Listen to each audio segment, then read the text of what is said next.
पृष्ठभूमियों के अधिगमकर्ताओं को संबंधित करने हेतु एक अध्यापक को ऑप्शन ए की विविधता संबंधी मुद्दों पर बातचीत टालनी चाहिए। दूसरा है विविध विन्यासों से उदाहरण लेने चाहिए। तीसरा है सभी के लिए मानकीकृत आकलनों का इस्तेमाल करना चाहिए। चौथा ऐसे कथनों का इस्तेमाल करना चाहिए जो नकारात्मक रूढ़िबद्ध धारणाओं से मजबूत करें। तो इसका सही आंसर हो जाएगा 2। नेक्स्ट क्वेश्चन है समस्या समाधान क्षमताओं को किस प्रकार सुसाध्य किया जा सकता है। लगातार अभ्यास और कार्यान्वयन पर जोर देकर समस्याओं के हल हेतु अटल प्रक्रिया के इस्तेमाल को बढ़ावा देकर, समरूपों के इस्तेमाल को बढ़ावा देकर, विद्यार्थियों में डर की भावना को पैदा करके। तो इसका सही आंसर हो जाएगा 3। अब नेक्स्ट आगे बढ़ते हैं। क्वेश्चन नंबर 19 अधिगम की अभिप्रेरणा को किस प्रकार कायम रखा जा सकता है। बच्चे को दंड देकर। ऑप्शन नंबर 2 है प्रवीणता अभिमुखी लक्ष्यों पर जोर देकर, बच्चों को बहुत आसान क्रियाकलाप देकर, यंत्रवत याद करने पर जोर देकर। आगे नेक्स्ट शर्मिंदगी डैश। ऑप्शन 1 का संज्ञान से कोई संबंध नहीं है, का संज्ञान पर नकारात्मक प्रभाव पड़ सकता है, बच्चों को अधिगम हेतु अभिप्रेरित करने के लिए बहुत प्रभावशाली है। चौथा के भाव को अध्यापन अधिगम प्रक्रिया में बारंबार पैदा करना चाहिए। इसका सही जवाब होगा 2। अगला क्वेश्चन है क्वेश्चन नंबर 21 निम्न में से अध्यापन अधिगम का सबसे प्रभावशाली माध्यम कौन सा है। विषय वस्तु को यंत्रवत याद करना, संकल्पनाओं के बीच संबंध खोजना, बिना विश्लेषण के अवलोकन करना, अनुकरण, नकल और दोहराना। इसका सही जवाब होगा ऑप्शन नंबर 2 संकल्पनाओं के बीच संबंध खोजना।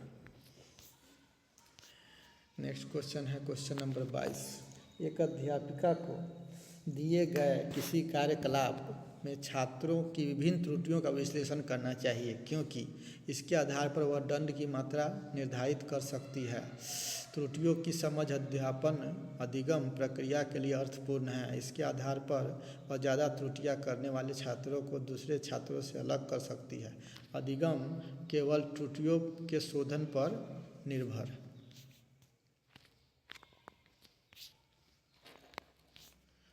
है। इसका सही जवाब हो जाएगा ऑप्शन नंबर 2 त्रुटियों की समझ अध्यापन अधिगम प्रक्रिया के लिए अर्थपूर्ण है। अब अगला सवाल है बच्चों को सीखने में कठिनाई होती है जब सूचना अलग अलग टुकड़े में प्रस्तुत की जाए, वे आंतरिक रूप से अभिप्रेरित हो, अधिगम सामाजिक संदर्भ में हो, विषय वस्तु को बहुरूपों में प्रस्तुत किया गया हो। इसका सही आंसर होगा ऑप्शन नंबर 1 सूचना अलग अलग टुकड़ों में प्रस्तुत की जाए। अधिगम की सर्वोत्तम अवस्था कौन सी है। उच्च उत्तेजना उच्च भय, निम्न उत्तेजना उच्च भय, संतुलित उत्तेजना कोई भय नहीं, कोई उत्तेजना नहीं, कोई भय नहीं। ऑप्शन नंबर 3 अधिगम का संरचनात्मक विचार यह सुझाव देता है कि ज्ञान की संरचना में बच्चों की कोई भूमिका नहीं है। बच्चे पूर्ण रूप से वयस्कों पर निर्भर रहते हैं। बच्चे सक्रिय भूमिका निभाते हैं। पूर्ण रूप से पाठ्य पुस्तकों पर निर्भर रहते हैं। इसका सही आंसर हो जाएगा बच्चे सक्रिय भूमिका निभाते हैं। अधिगम के लिए निम्न में कौन सी धारणा उपयुक्त है। योग्यता सुधार्य है, योग्यता अटल है, प्रयासों से कोई फर्क नहीं पड़ता, असफलता अनियंत्रित है। इसका सही जवाब हो जाएगा ऑप्शन नंबर 1 योग्यता सुधार्य है। निम्न में से कौन सी परिपाटी विद्यार्थियों में संकल्पनात्मक समझ में बढ़ोतरी करने में सहायक है। प्रतिस्पर्धा आधारित प्रतिस्पर्धाएं, पाठ्य पुस्तक केंद्रित शिक्षा शास्त्र, बारंबार परीक्षाएं, अन्वेषण और संवाद। तो इसका आंसर हो जाएगा अन्वेषण और संवाद। अगला क्वेश्चन है क्वेश्चन नंबर 28 एक कार्य के दौरान सायना स्वयं से बात कर रही है कि वह कार्य पर किस प्रकार प्रगति कर सकती है। लेव वाइगोत्स्की के भाषा और चिंतन सोच के बारे में दिए गए विचारों के अनुसार इस तरह के व्यक्तिगत वाक्य क्या दर्शाता है। संज्ञानात्मक अपरिपक्वता, स्वयं नियमन, आत्मकेंद्रिता, मनोवैज्ञानिक विकार। इसका सही ऑप्शन जवाब हो जाएगा स्वनियमन। मूल्यांकन पद्धतियों का लक्ष्य होना चाहिए। विद्यार्थियों को नामांकित करना, योग्यता आधारित समूहों में विद्यार्थियों को विभाजित करना, विद्यार्थियों की जरूरत एवं आवश्यकताओं की पहचान करना, पुरस्कार वितरण हेतु उच्च अंक प्राप्त करने वाले विद्यार्थियों की पहचान करना। तो इसका सही जवाब हो जाएगा ऑप्शन नंबर 3। बच्चों के विकास की व्यक्तिगत विभिन्नताओं को किस प्रकार प्रतिरूपित किया जा सकता है?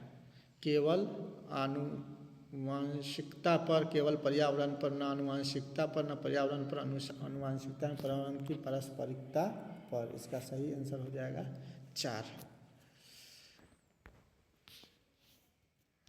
तो इस प्रकार CDP के सवालों का हमने इस भाग का हल किया है। आपको वीडियो अच्छा लगा हो तो लाइक ज़रूर करें।